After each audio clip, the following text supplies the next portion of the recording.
Hi guys, James 1 verse 22 says, don't merely listen to these words and so deceive yourselves, but do what it says. And they're words that many of us have heard loads of times before, and yet so often we fail to fully take them in.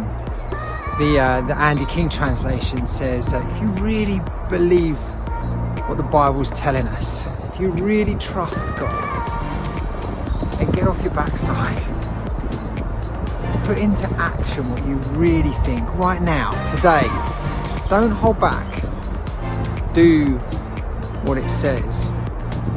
And I love the fact that Jesus talks about love as, if you really love me, Jesus says, then you'll do what I say.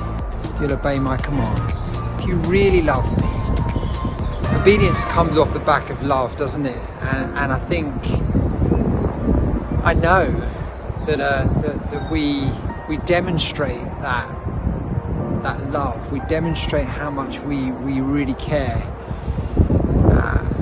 and how much trust we have in God by our actions, by our obedience, by our following through. Jesus ultimately does that by dying on a cross for you and for me. And I just want to throw that challenge out to us today. Are we willing to be obedient? Are we willing to walk in the footsteps of Jesus?